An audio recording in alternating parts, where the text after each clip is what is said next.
Good day, it's June 22, 2026. We're a few days away from mid-year and getting closer to the midterm election in November. I'm Joe Boban. Welcome to the Pulse. And I'm Jessica Rolla. The Las Vegas summer triple-digit heat is on. Welcome to this week's edition. The removal of Donald Trump's name from the Kennedy Center has been completed.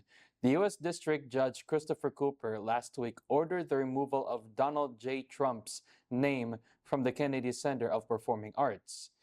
In his ruling, Judge Cooper considered that Trump's name was illegally added to signage at the Kennedy Center. The judge wrote in his ruling, the Board of Trustees' December 18, 2025 resolution, purporting to name the Kennedy Center the Donald J. Trump and John F. Kennedy Memorial Center for Performing Arts, the Trump Kennedy Center, or any other variation thereof, is null and void and without legal effect. Judge Cooper added that the Kennedy Center Board of Trustees and Donald Trump violated the Kennedy Center's organic statute in purporting to rename the center for President Trump and in taking steps to effectuate the official renaming, such as installing a signage with Donald J. Trump's name on the front of the portico of the center, giving the defendants, the board, 14 days from the order to remove the physical signage, update the Kennedy Center's official website, and withdraw any trademark applications that make reference to the center as Trump Kennedy Center.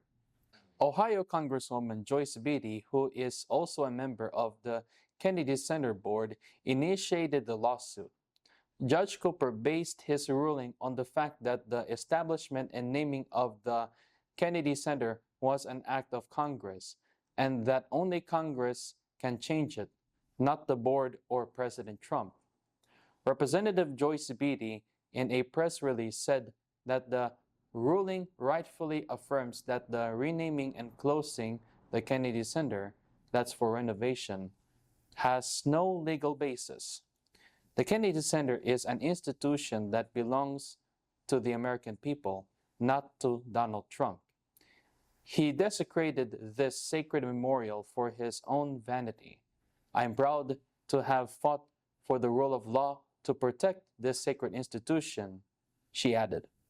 One of the most vulnerable Republican congressmen in California in this midterm election is David Valadao, who represents Bakersfield and Delano and other towns in Kern County, California. But the Democratic primary for a challenger to Representative Valadao was hotly contested between a progressive candidate and another who was backed by the Democratic Congressional Campaign Committee and the Israeli-aligned AIPAC. Educator Randy Villegas, the progressive, defeated Jasmeet Bains, the moderate, who was backed by the DCCC and pro-Israel group. Villegas will face off with incumbent Representative David Valadao for the CA22 congressional seat in November. The Democratic Congressional Campaign Committee were warned by the rural folks, Democratic voters, to hands off on the race between Bains and Villegas, under threat of withdrawing any more contributions to the DCCC. There you go. Rural California voters speaking to the House Power Center, Villegas won the tight race against Bains for the nomination. Let's pause for a commercial break. And when we come back, we will be joined by Amanda Pelizzari, candidate for Las Vegas Municipal Court Judge. Please stay with us.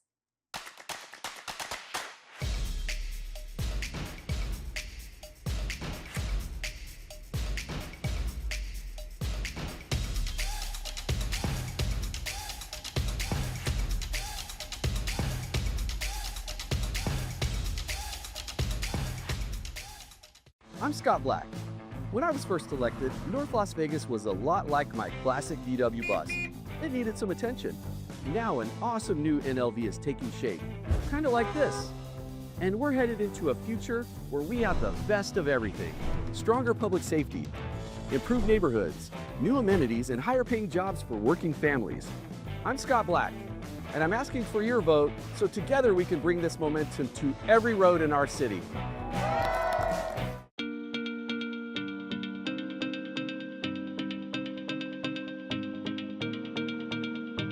We use headphones as a part of our everyday lives.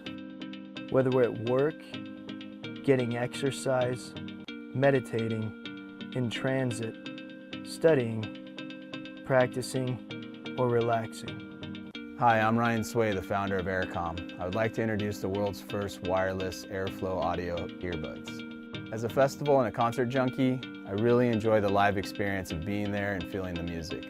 When we started developing Airflow, our goal was to reproduce that live experience using earbuds. The problem with traditional headphones is that the speakers are located inside of the earpiece, literally giving you centimeters before the audio hits your eardrum. What Aircom is doing, they're the first company to actually address the fact that there needs to be a space involved associated with having the sound waves expand fully. The difference between traditional headphones and Aircom audio is that the air tube gives you 8 times more space, allowing the sound waves to fully develop before they actually hit your eardrums.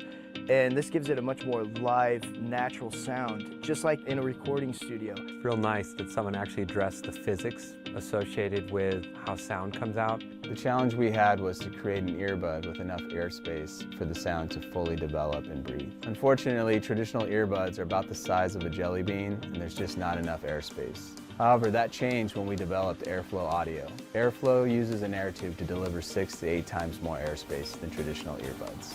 The end result is a true live listening experience, just like you're at a festival or a concert. We also added magnets to the back of the earpieces so you can wear it around your neck when you're not using it. Being that the drivers are 8 inches from the earpiece, the magnets do not affect the integrity of the sound at all. The orange line represents the frequency transmitting through the wire to the speaker, which then converts to the blue sound wave that develops more as it travels up the air tube, producing a balanced, full body and live listening experience. Another really cool feature is that these earbuds are sweat-proof and water-resistant because they're coated with a super hydrophobic nanotechnology. So now you can be on a skateboard or riding a motorcycle and listen to music as if you were watching a live show or actually in a recording studio. We're coming to you for help in bringing these unparalleled earbuds to market.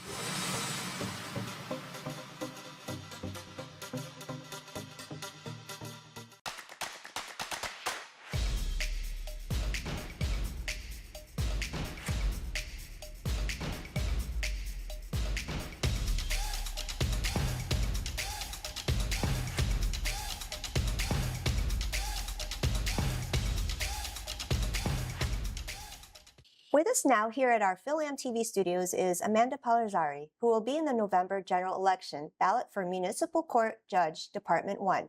Amanda, welcome to The Pulse. Thank you. Why don't we start by telling our viewers a little bit about your personal and professional background?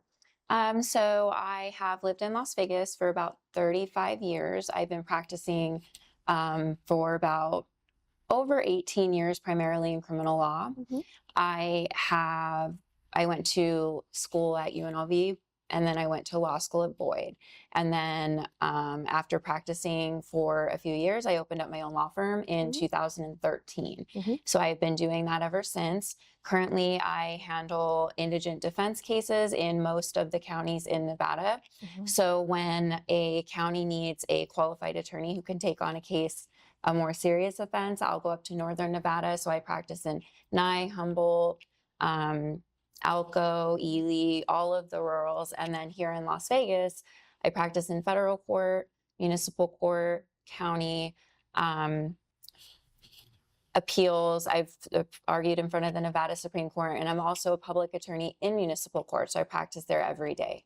Okay. And so what kind of cases do you mostly are handled by the Municipal Court Department 1? So municipal court, what that does is it handles all misdemeanor offenses that are within the city limits of Las Vegas. So if any kind of more minor misdemeanor happens in that smaller city limit area, it ends up in municipal court. And then Department 1 also handles a specialty court called Veterans Court. Gotcha. Okay. Is this your first time running for an elected position? It is my first time running. I did apply for appointment for Department 1 last year. The sitting judge retired. Yes. So city council appointed a judge. In that process, I came in the top 3, and then when city council voted, I came in as number 2 in that. So this is my first time running. You'll be in the November ballot against Judge Matt Walker, the incumbent. How long has Judge Walker been in the bench for this department? So he's never been elected. He was appointed by the city council last year, so probably March. So a little over a year as an appointed judge. I understand that this particular position you are running are only for the city of Las Vegas voters. And does that include voters in unincorporated areas, although their address is in Las Vegas? How many approximately was the total number of voters who cast their vote for judge on Department 1? So there are about 300,000 registered voters in the city limits. About 20% of them voted in this primary. So between 60 and 70,000 voters voted in June. Yeah, and then there were 3 candidates Yes. in the June 9th primary for this position, and you came out on top. I did. So, but not enough to make you win outright, which is 50% plus 1, right? Correct. So my question is, how do you do it during the campaign? I mean, what did it take? So I started campaigning. So you filed for judge this January 2026. I started campaigning back in March 2025.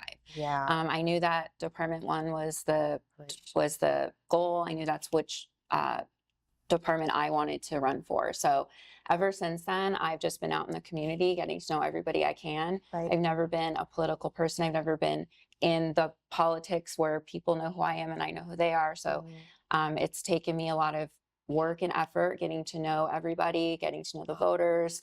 I have a lot of support in the criminal attorney world. So that just comes from people telling others to vote for me. They've been very generous with donating to me. I have a lot of attorneys that support me and really want to see me in that seat. So it's just a lot of hard work that I'm going to keep doing.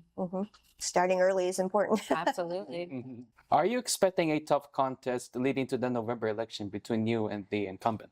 So I really don't know what to anticipate. However, I don't really focus on what anybody else is doing. That's how I've gone up till now.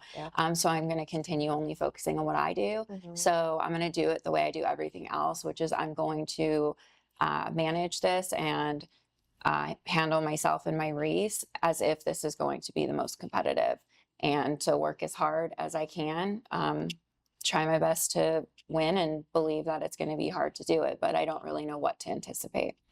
Okay, that makes sense. So if you're elected, and that's the thing, like as being a new judge for Las Vegas Municipal Court Department 1, what changes or exact improvements would you want to work on that couldn't make you stand out? So one thing I forgot to mention is that I actually sat for about 5 years as an alternate judge in municipal court, where I covered in all of the different departments.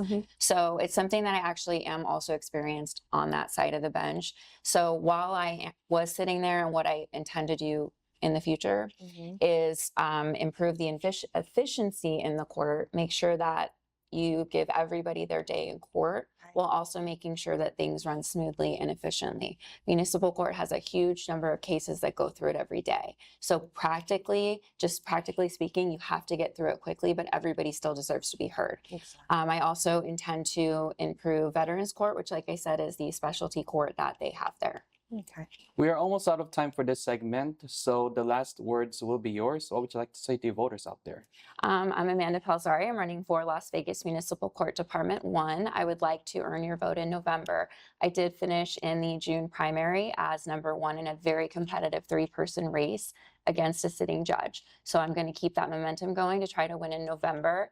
I believe I'm the most experienced, efficient person for the position, and I'm asking for your vote in November. So Amanda Pelzari for Las Vegas Municipal Court Department 1.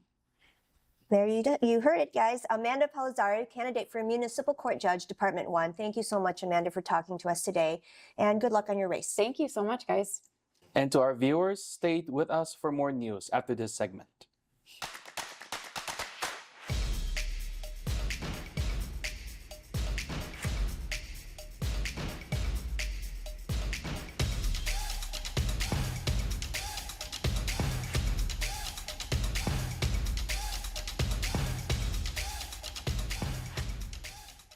I'm Scott Black.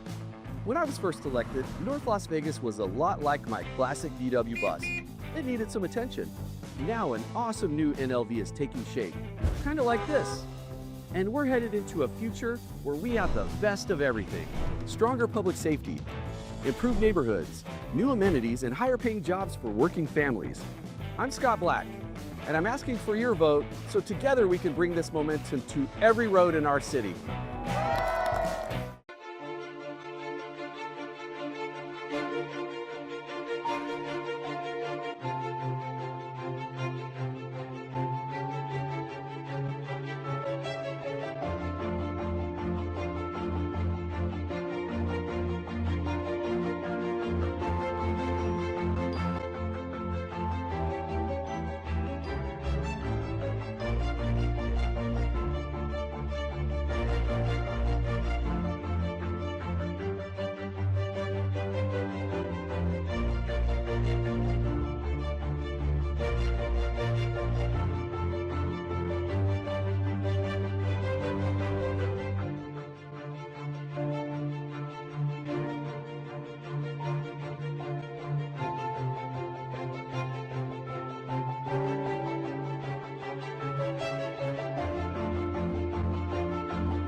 President Trump has pulled out his nominee to be Director of National Intelligence, or DNI, Bill Pulte, to this Senate-confirmed position.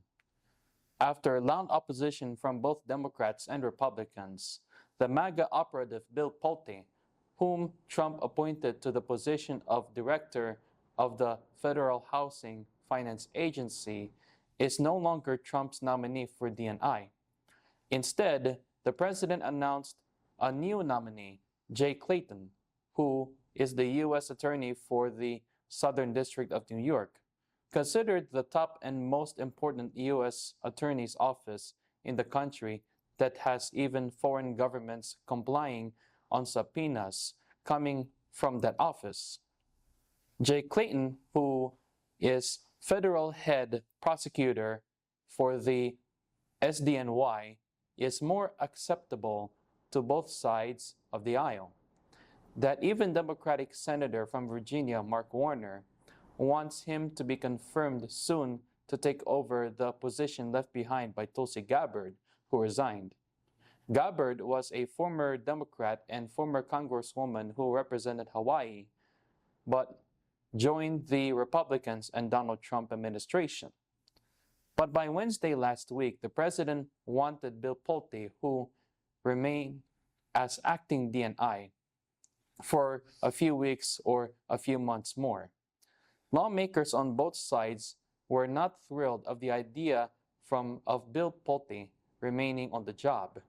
Some expressed they know the reason why, to give Bill Pulte more time to find anything Trump can use to spy on his enemies or perceived enemies. Bill Pulte's presence as acting DNI was the reason Democrats and Republicans did not vote to renew FISA, the Foreign Intelligence Surveillance Act, that allows warrantless surveillance on citizens with link to foreign intelligence without a warrant. The Director of National Intelligence is an official that coordinates the activities and information sharing between the 18 intelligence agencies. That means this guy, Bill Pulte, a MAGA operative, as the media describe him, will have access to all kinds of available intelligence materials, even though he has no work experience in intelligence. The position is not the same as the White House National Security Advisor, which is for the moment, is concurrently being held by Secretary of State Marco Rubio. In our Las Vegas community news, the Filipino American Museum of Las Vegas had its official ribbon-cutting ceremony and was well attended by government officials like Mayor Shelley Berkeley and County Commissioner Tick Segerblom, Congresswoman Dina Titus, and Filipino American community leaders from various organizations, and of course, Honorary Consul Amy Belmonte. Karina Sanchez Rojas, the most popular female news anchor in the Philippines, also made it to the museum grand opening. The successful event was made possible through the leadership of Reverend Pastor Rosita Lee, Designer David Tupaz, television executive Carl Magno, Ron Cabildo, Ruel Rodriguez of 6350 Phil-Am Central, and dozens of hardworking volunteers from the community. Donations from several collectors of artifacts and monetary donations allowed the museum to open sooner than expected. And the space being occupied by the museum is a free rent donated by the Boulevard Mall. Also last week, the Las Vegas arm of Global Filipino Network, which is a worldwide hub for several TV networks, is designed for viewership of Filipinos outside the Philippines, did host the Las Vegas stopover of the Billionado News Channel promotional tour with Karina Sanchez Rojas. A press conference in Las Vegas were attended by local Phil-Am leaders and the Filipino American Media Association, or FAMAN, a Las Vegas Filipino-owned television station, Phil-Am TV, and Living Asia Channel. Phil-Am TV Channel 26.8 news anchor and reporter Effie Barker followed the Los Angeles tour and had the opportunity to ask a few questions to Karina Sanchez Rojas. Here's how the Los Angeles Billionado News tour went. Hundreds of Filipinos gathered in Los Angeles on Saturday, the 13th of June, as Billionaire News Channel, or BNC, concluded its North American tour with a community celebration at Island Pacific Supermarket along Santa Monica Boulevard near historic Filipino town. The event marked the final stop of a multi-city caravan which started in San Francisco and continued through Las Vegas before winding down in Southern California. Veteran journalist Karina Sanchez Rojas led the tour, who met members of the Filipino community as they promoted the network's newest initiative, its North America Bureau.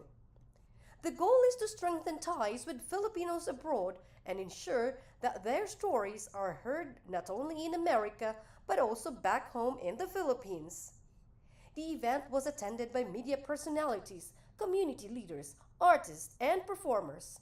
Among those in attendance were ABC7 anchor David Ono, television actress Krista Ranillo, actor Matt Ranillo III, Island Pacific's Director of Communications and Community Partnerships, Gitanji, and the Filipino-American entrepreneur, President and CEO of London-based Hunt Enterprises, Priscilla Hunt. Traditional Filipino folk dances, musical performances, and community activities highlighted the rich culture that continues to thrive among Filipino Americans. In an exclusive interview, Karina Sanchez discussed BNC's slogan, Brave, Bold, and Beyond, and what it means in today's media landscape. Well, I think journalism in itself is bold and brave. So it's not like you're bold and brave and you have to struggle to be a journalist, because there actually is a deficiency in boldness and bravery back home because of some, chilling effects from past administrations. But happily, Billionario News Channel was born, and our bosses are exactly that, brave and bold. Along with the boldness and the bravery comes the power, and with power is responsibility and accountability. So we really try our best to be fair and at the same time and objective. Karina Sanchez, whose journalism career spans decades and multiple administrations, also shared her perspective on the current political climate in the Philippines. I grew up watching you in TV. So, and you've seen decades of change in administration. With the existing events in the Philippines right now, how do you see this going to end? Oh, well, there's no ending. In politics, it's just one beginning after another. So, how it will end? I think most of what we see now will stay intact. People seem to be, people seem to rebel against the idea of changing the form of government. Yes, having covered so many administrations, there have been similar circumstances like this, like when Erap Estrada and Gloria Arroyo both took office, but everything later on just falls into place. Right. And as they say, the Filipinos are resilient, maybe in a good or in a bad way, but we are resilient. You are one of the names still that they mentioned that is credible and respectful. What do you say? Even the ones who are really pro-Duterte. Oh, really? Yeah, they are. Hello. I really tried through so many decades of experience of getting myself into trouble, into bashing, into standing by what I said, and I really have been through a lot. And that has taught me a few things, one of which is just try to be objective and just be decent about the interview, and don't stand as judge, jury, and executioner in an interview, which I think for me is important. I see that you can still get the answers you want even without having to be that. Hopefully people are getting bored with meanness and bias. Everybody is entitled to their own opinion, but if you call yourself a journalist, then you have to be listening to both sides. That is Until and unless someone is proven guilty. To all Filipinos here in America, well, one of the things is thank you very much for maintaining our culture and the heart of the Filipino wherever you are. Don't remit too much of what you should be saving for yourself, and don't worry about the politics in the Philippines. I mean, if you represent the best in the Filipino, then be that. You can only be yourself, and hopefully all of us will have another chance at having the government that we deserve in 2028. Thank you so much. Mabuhay ang Pilipino! For FLM TV, Effie Barker. Thank you for that report, Effie Barker. And to our viewers, please join us again next time here at The Pulse. I'm Jessica Rilla. Thank you for watching. And I'm Joe Boban. God bless your week.